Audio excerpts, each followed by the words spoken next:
welcome back to my channel. You would not believe that I just sat here and recorded this video. This is take 2 and my camera cut off or something. I don't know, but let's get to it. I wanted to come in today and talk to you guys about anxiety. And something happened a couple of days ago that compelled me or triggered me to want to have this conversation with you all. I have notes because my brain, my mind, and sometimes I will forget important points, so I have it all written down. For me, my diagnosis is generalized anxiety, post-traumatic stress, complicated grief syndrome, and depression, and some OCD behaviors, which comes out of anxiety.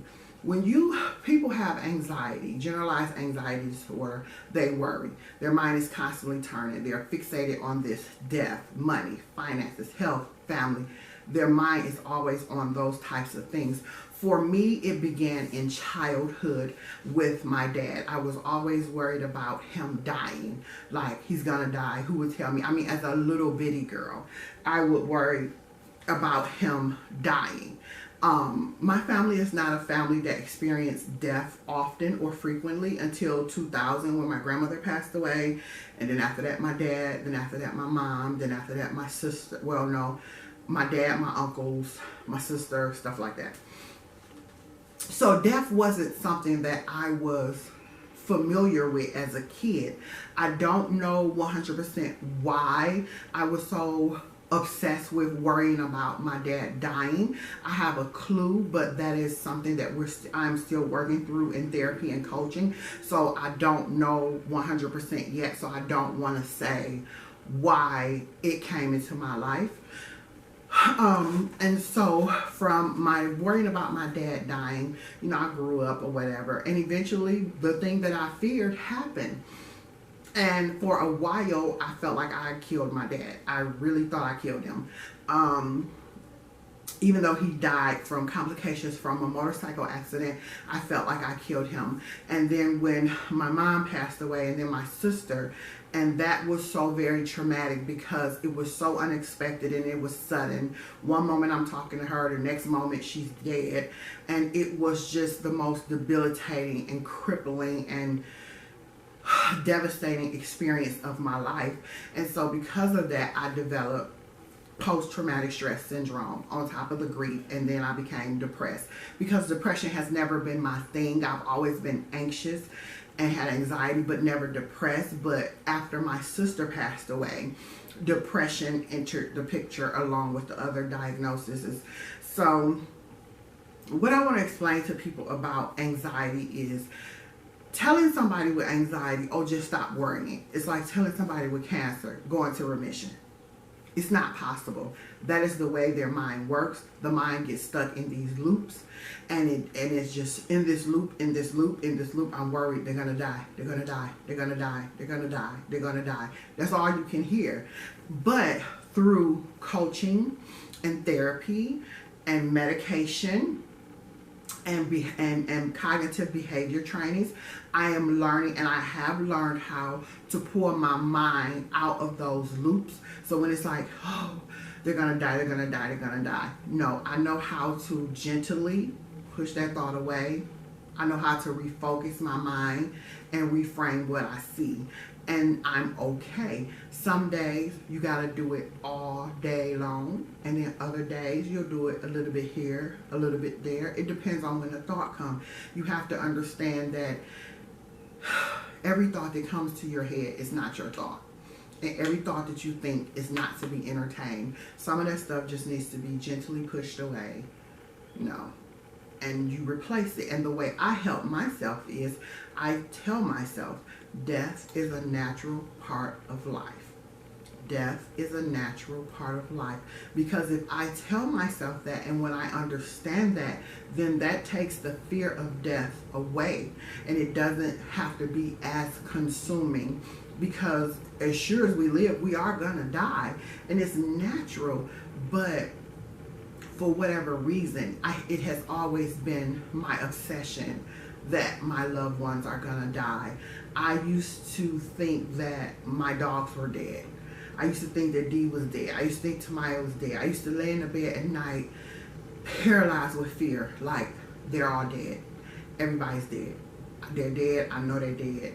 I know they're dead. And I couldn't move. I couldn't move.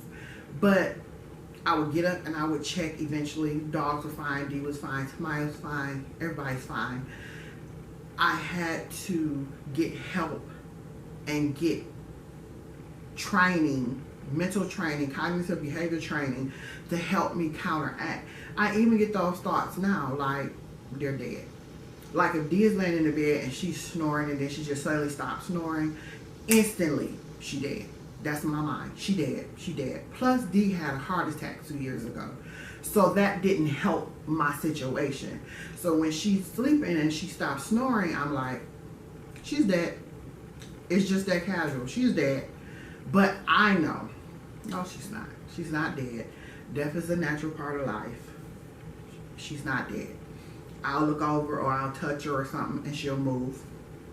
Not dead. So people with anxiety, their minds get in these loops. It could be about death. It could be about money. It could be about future occurrences. Most of the things that we worry about aren't going to happen. In my case, the things that I worried about did happen. My dad did die. My grandma did die. My sister did die. But I would say I am an exception to the norm. And most things that we worry about when you have anxiety disorder, it's not going to happen. But if it did happen, you're going to be okay. You're going to be eventually. It may be hard. It may be horrible. It may be challenging. It may be crippling. It may knock you to your knees. But eventually, you will be okay. Also, I'm so mad that I had to re-record this video.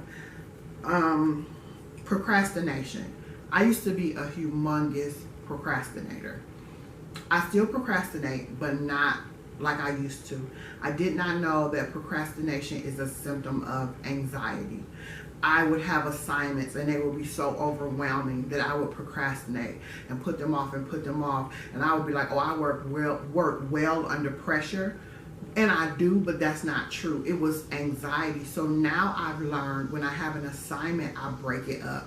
I'll do this part today, do that part today, do that part next day, and I give myself a deadline. So if I have an assignment that I need to complete for someone, I give myself a deadline. Okay, I'm going to be done by Friday. How am I going to be done by Friday? Well, on Monday, I'm going to do this. And on Tuesday, I'm going to do that. And on Wednesday, I'm going to do that. And then Thursday, I'm going to do that. And then Friday, I wrap it up and I submit my assignment. By doing that, I've taken the pressure, I've taken the fear, I've taken the worry out of that assignment, and I don't procrastinate on the assignment. I get the assignment done and submitted and turned in a timely fashion.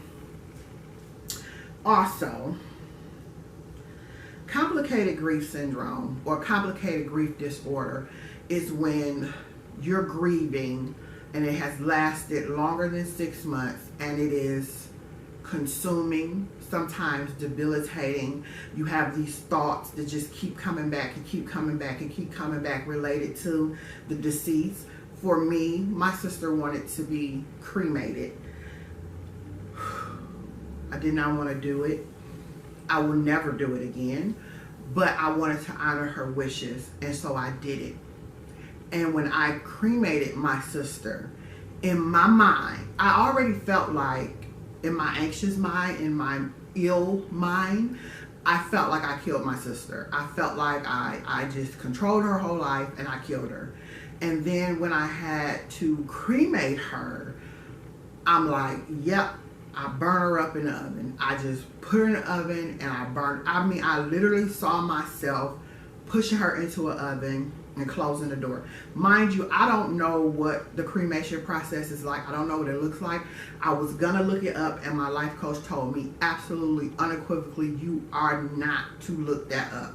My psychiatrist told me, you will not look up cremation and how it is done, because that's me. I want to know how stuff happens, like what's going to happen to her or whatever. Not something that I needed locked up in my mind for the rest of my life. So complicated grief syndrome is I grieve Some days are good, some days are bad. There's an ebb and there's a flow to grief. But I have two visions that come to my mind often. One is of her sitting in the recliner, dead, alone.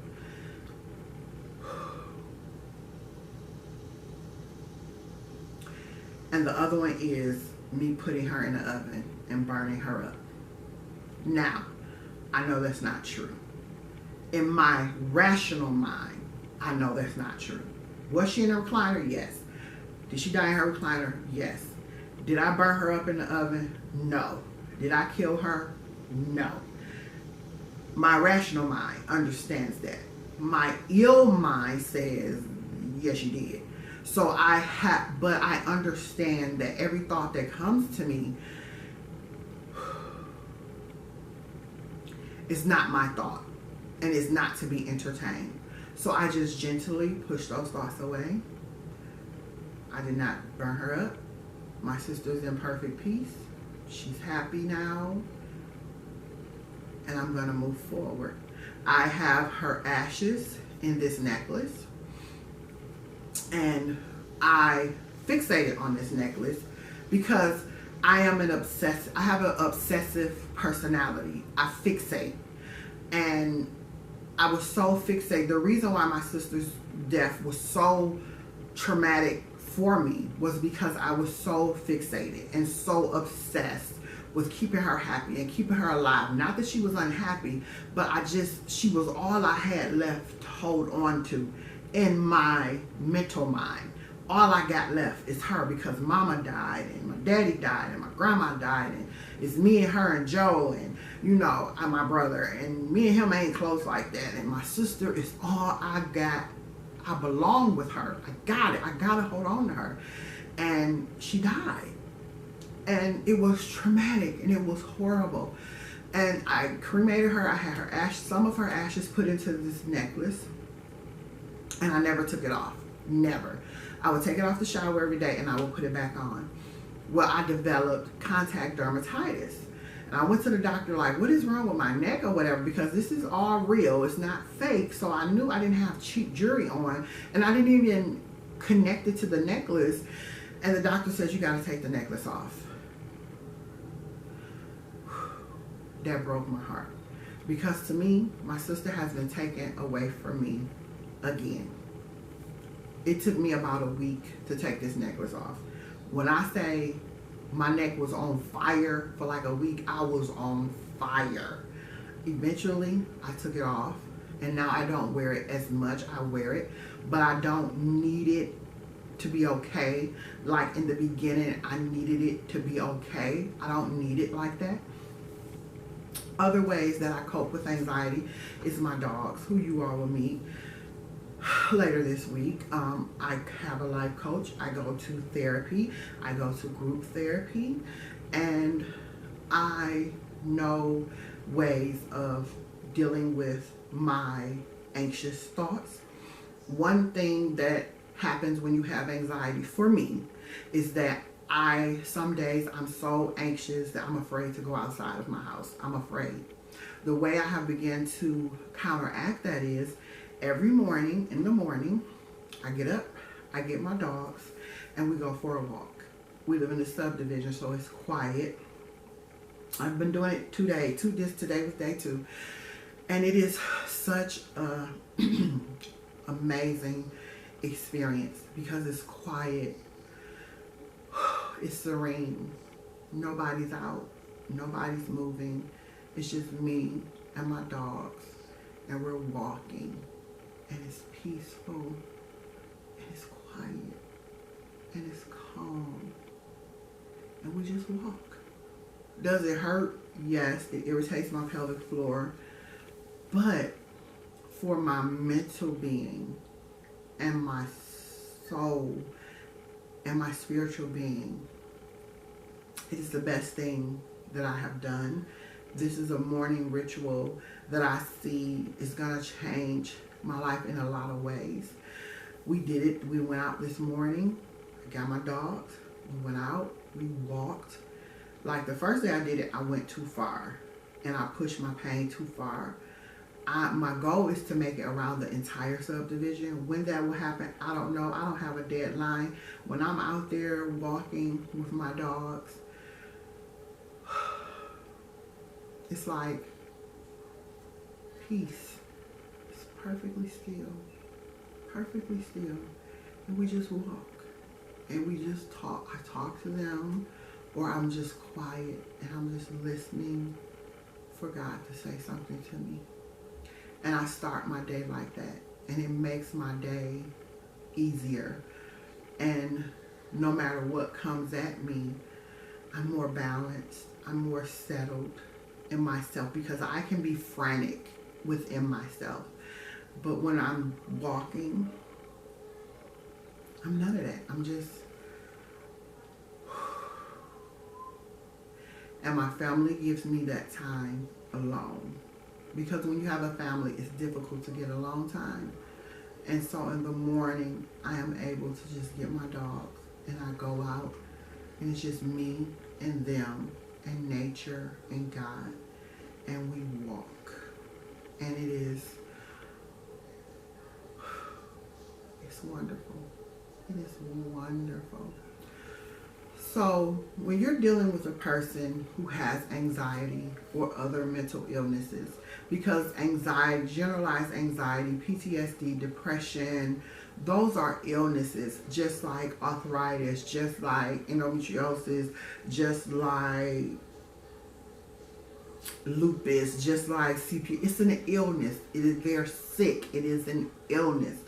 And people don't have a voice to say, I'm sick, I need help, because you get shamed into being quiet, especially black people, especially black women. We're the backbone of the family. We got to take it on the chin for the team. No, I'm not taking it on the chin for the team, because I will take it on the chin for the team and then I'm going to be dead and the team going to carry on.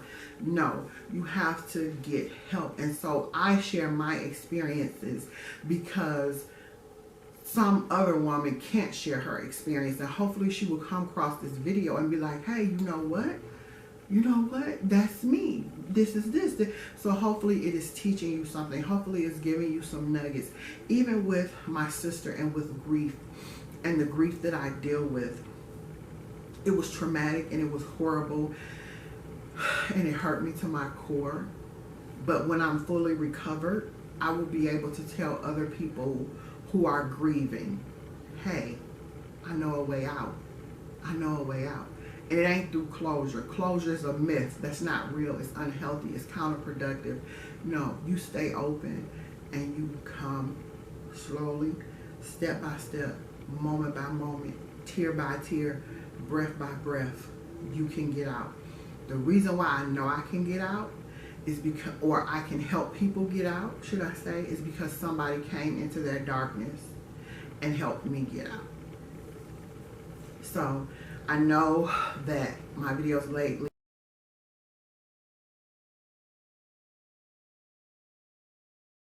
for whatever reason, my camera cut off. It's tripping. I don't know if I need a memory card or whatever.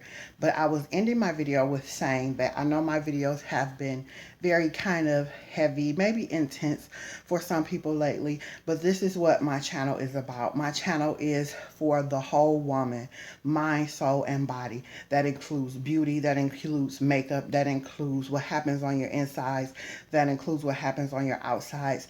That includes everything that happens for a woman. This channel is for the whole woman. I will have I have 2 wig reviews coming up. I have a product review coming up. You guys are gonna meet my puppies this week. So there will be fun and light and beauty related stuff. I'm a minimalist now. I have a minimalist lookbook coming up. And I'm gonna talk to you guys about that and how magical that has been for me and what has done for me mentally and spiritually.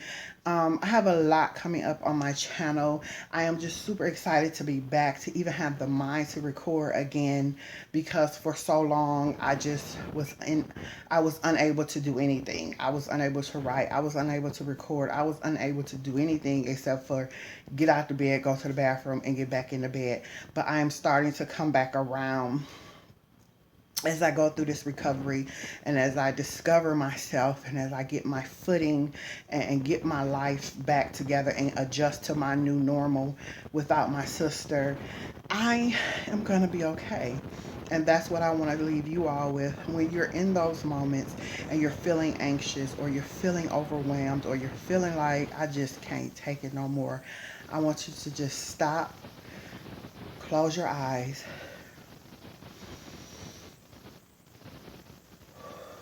take a deep breath, and say, I'm going to be okay.